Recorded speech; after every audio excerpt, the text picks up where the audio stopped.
जय हिंद प्यारे साथियों, कैसे हो आप सभी। उम्मीद करता हूँ बहुत ही बढ़िया होगे और दोस्तों अपनी तैयारी को भी अच्छे तरीके से कर रहे होगे। तो दोस्तों आज आपको मैं इस वीडियो में एसएससी एमटीएस से संबंधित प्रीवियस प्रश्न कराने वाला हूँ, जो दोस्तों आपको शिफ्ट और डेट वाइज दोनों मिलने वाले हैं। और दोस्तों आपको पता ही होगा जो एसएससी एमटीएस की जो परीक्षाएं वो दोस्तों पोस्टपोन हो चुकी है, यानी दोस्तों वो अब एग्जाम है वो दोस्तों अब 20 सितंबर से शुरू नहीं होने वाले, क्योंकि दोस्तों जो आपको पता होगा सीजीएल की जो एग्जाम होने वाली थी अगस्त में वो भी पोस्टपोन हो चुकी है। इसी की वजह से दोस्तों एसएससी एमटीएस की जो परीक्षाएं उसको भी आगे बढ़ा दिया गया है। तो दोस्तों आप अपनी तैयारी को लगातार करते रहिएगा, आपको नहीं छोड़ना है कि जो हमारा पेपर है वो बढ़ गया है। तो दोस्तों आपको फायदा ये आपको और टाइम मिलेगा अपनी अच्छी तैयारी करने के लिए। तो दोस्तों आप इस वीडियो को पूरा अंत तक जरूर देखते रहना है और दोस्तों हमें कमेंट करके बताना है कि जो आपका स्कोर है जीके जीएस में आपने कितने प्रश्न वो राइट किए हैं। तो चलिए दोस्तों बिना किसी देरी के वीडियो को शुरू करते हैं।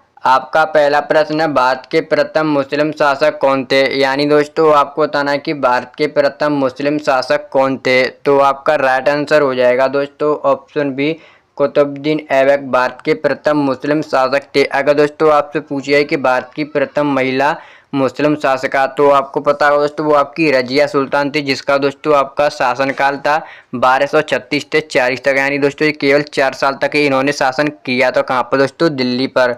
तो चलिए चलते हैं दोस्तों नेक्स्ट प्रश्न की ओर।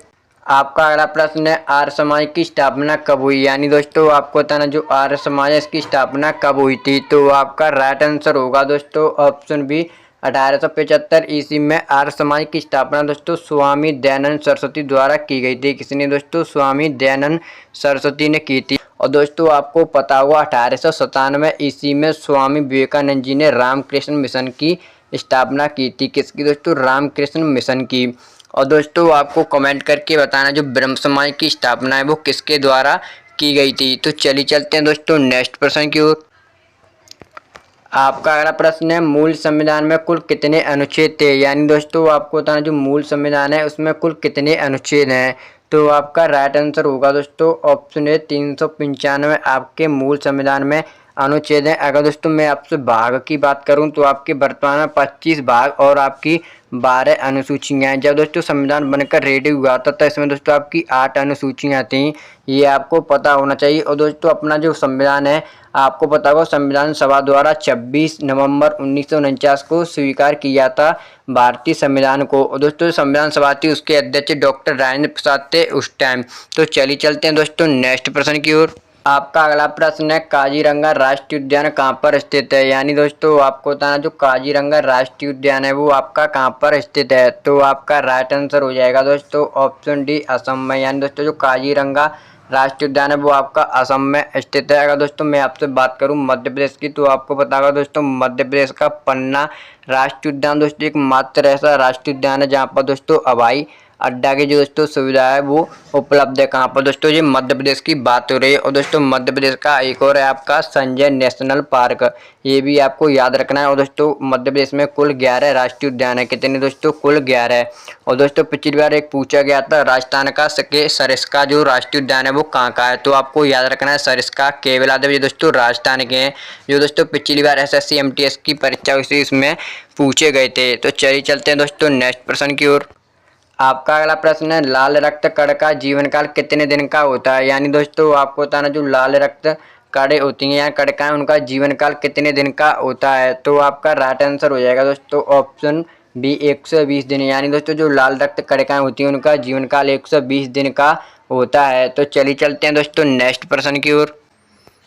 आपका अगला प्रश्न है, भारत में पहली पंचवर्षीय योजना कब शुरू हुई। यानी दोस्तों आपको बताना कि भारत में पहली पंचवर्षीय योजना है वो कब शुरू हुई थी। तो आपका राइट आंसर होगा दोस्तों ऑप्शन सी, 1951 से 56 तक दोस्तों आपकी भारत में पहली पंचवर्षीय योजना वो चली थी। और दोस्तों आपको पता होगा भारत में जो पंचवर्षीय योजना ये दोस्तों सोवियत संघ के संविधान से ली गई हैं। और दोस्तों भारत की एकमात्र ऐसी पंचवर्षीय योजना जो केवल 4 साल तक चली थी वो थी दोस्तों आपकी 5वीं। कौन सी दोस्तों, 5वीं। ये दोस्तों प्रश्न कई परीक्षाओं में पूछा गया है, तो दोस्तों आपको याद रखना है और आपको कमेंट करके बताना कि ऐसी कौन सी पंचवर्षीय योजना थी जिसके मध्य दोस्तों भारत और पाकिस्तान का युद्ध हुआ था। तो चलिए चलते हैं दोस्तों नेक्स्ट प्रश्न की ओर। आपका अगला प्रश्न है, 10 अवतार किस धर्म से संबंधित है। यानी दोस्तों आपको बताना जो 10 अवतार है वो किस धर्म से संबंधित है। तो आपका राइट आंसर होगा दोस्तों हिंदू धर्म यानी ऑप्शन सी। तो चलिए चलते हैं दोस्तों नेक्स्ट प्रश्न की ओर।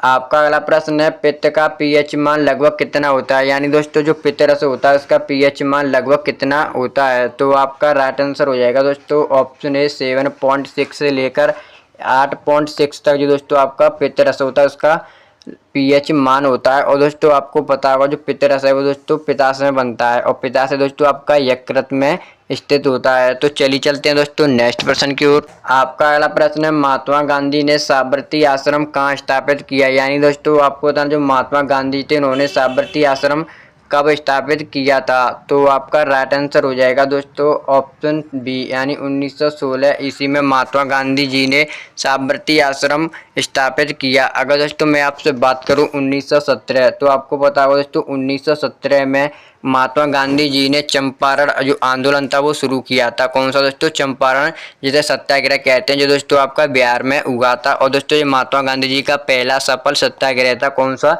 चंपारण सत्याग्रह। 1918 में दोस्तों आपको पता है ये आपका खेड़ा आंदोलन होता है दोस्तों, गुजरात का एक जिला था खेड़ा, वहाँ पर हुआ था, किसानों के लिए किया था। किसने दोस्तों, महात्मा गांधी ने।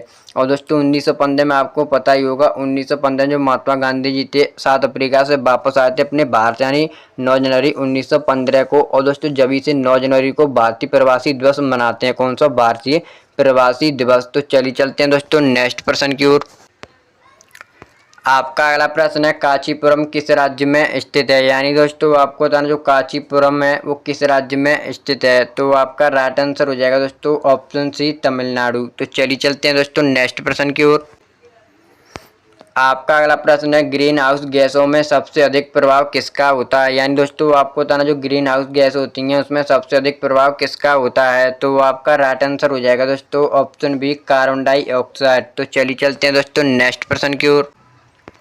आपका अगला प्रश्न है विश्व पर्यावरण दिवस कब मनाया जाता है, यानी दोस्तों आपको बताना है विश्व पर्यावरण दिवस कब मनाया जाता है। तो आपका राइट आंसर हो जाएगा दोस्तों ऑप्शन बी 5 जून को आपका विश्व पर्यावरण दिवस मनाया जाता है। अगर दोस्तों मैं आपसे बात करूं 22 अप्रैल को, तो आपको पता होगा 22 अप्रैल को आपका विश्व पृथ्वी दिवस मनाया जाता है। कौन सा, विश्व पृथ्वी दिवस। और दोस्तों 16 सितंबर को आपका क्या मनाया जाता है, ओजोन दिवस। कौन सा, ओजोन दिवस। और दोस्तों 21 मार्च को आपको पता होगा 21 मार्च 2025 को आपका पहली बार ग्लेशियर संरक्षण दिवस मनाया गया है। और दोस्तों ये इसकी घोषणा भी 2025 में हुई है कि 21 मार्च को ग्लेशियर संरक्षण दिवस मनाया जाएगा। तो चलिए चलते हैं दोस्तों नेक्स्ट प्रश्न की ओर। आपका अगला प्रश्न है निम्नलिखित में से कौन सा अंतर्राष्ट्रीय न्यायालय का मुख्यालय, यानी दोस्तों जो आपको ऑप्शन दिए गए आपको इनमें से बताना है कि कौन सा अंतर्राष्ट्रीय न्यायालय का मुख्यालय है।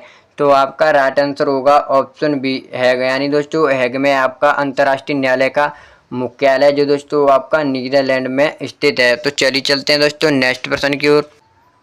आपका अगला प्रश्न है भारतीय संविधान की किस अनुसूची में भाषाओं की सूची है, यानी दोस्तों आपको बताना है कि भारतीय संविधान की किस अनुसूची में भाषाओं की सूची है। तो दोस्तों आपका राइट आंसर हो जाएगा ऑप्शन डी, यानी दोस्तों 8वीं अनुसूची में भाषाओं का उल्लेख मिलता है। और दोस्तों आपको पता होगा भारतीय संविधान में आपकी 12 अनुसूची हैं जिसमें से 8वीं अनुसूची में आपको भाषाओं का उल्लेख मिलेगा।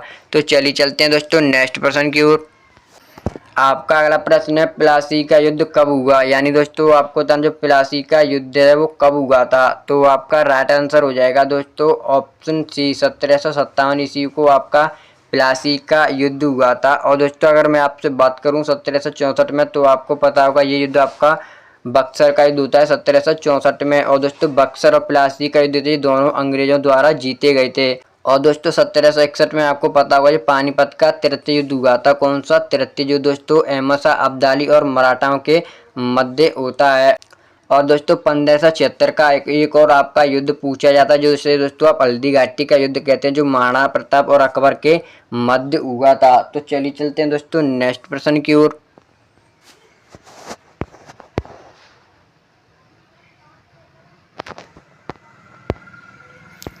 आपका अगला प्रश्न है भृगु संहिता किस विषय से संबंधित है, यानी दोस्तों आपको बताना जो भृगु संहिता है वो किस विषय से संबंधित है। तो आपका राइट आंसर होगा दोस्तों ऑप्शन ए ज्योतिष, यानी दोस्तों भृगु संहिता है वो आपकी ज्योतिष से संबंधित है। तो चलिए चलते हैं दोस्तों नेक्स्ट प्रश्न की।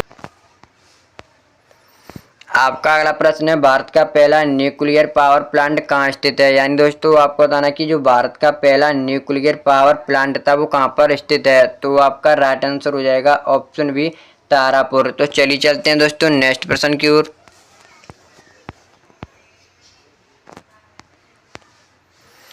आपका अगला प्रश्न है, नीलगिरी की पहाड़ियाँ किन राज्यों में फैली है। यानी दोस्तों आपको बताएं जो नीलगिरी की पहाड़ियाँ हैं वो किन राज्यों में फैली हुई हैं। तो दोस्तों आपका राइट आंसर होगा ऑप्शन ए, तमिलनाडु, केरल और कर्नाटक। ये दोस्तों तीनों राज्य में आपकी नीलगिरी की पहाड़ियाँ फैली हुई हैं। तो चलिए चलते हैं दोस्तों नेक्स्ट प्रश्न की ओर।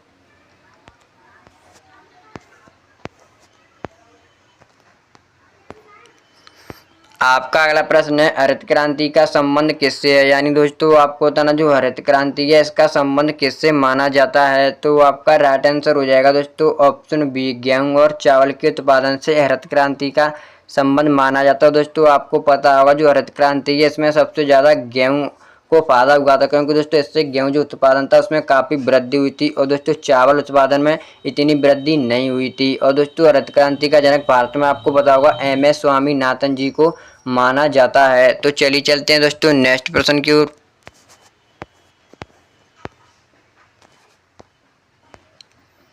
आपका अगला प्रश्न है, जीवाश्म ईंधन में कौन शामिल है। यानी दोस्तों जो आपको ऑप्शन दिए गए हैं आपको इनमें से बताना जीवाश्म ईंधन में कौन कौन शामिल है। तो आपका राइट आंसर होगा दोस्तों ऑप्शन ए, कोयला, पेट्रोलियम, प्राकृतिक गैस। ये दोस्तों आपकी जीवाश्म ईंधन में आते हैं। तो चलिए चलते हैं दोस्तों नेक्स्ट प्रश्न की ओर।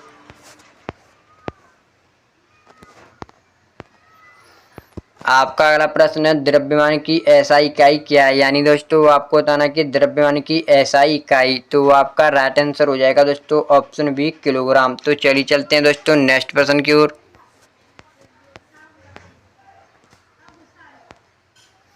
आपका अगला प्रश्न है, अजंता गुफाएं किस राज्य में। यानी दोस्तों आपको बताना जो अजंता की गुफाएं वो किस राज्य में स्थित हैं। तो आपका राइट आंसर होगा ऑप्शन बी, महाराष्ट्र। यानी दोस्तों जो अजंता की गुफाएं और एलोरा की गुफाएं आपकी महाराष्ट्र में स्थित हैं। तो चलिए चलते हैं दोस्तों नेक्स्ट प्रश्न की ओर।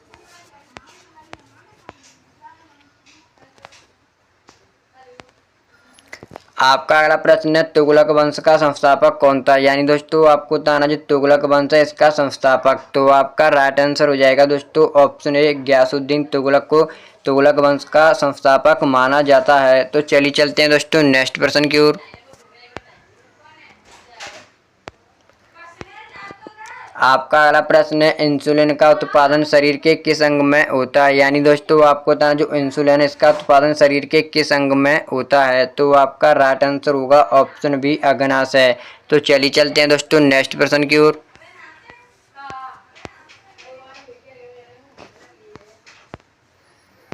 आपका अगला प्रश्न है, पानी का रासायनिक सूत्र क्या है। यानी दोस्तों आपको बताना पानी का रासायनिक सूत्र। तो आपका राइट आंसर होगा दोस्तों ऑप्शन बी, H2O पानी का रासायनिक सूत्र है। जो दोस्तों आपका H2SO4 है ये दोस्तों आपका सल्फर डाइऑक्साइड का और CO2 यानी दोस्तों कार्बन डाइऑक्साइड का है। O2 आपको पता होगा दोस्तों ऑक्साइड का है। तो चलिए चलते हैं दोस्तों नेक्स्ट प्रश्न की ओर।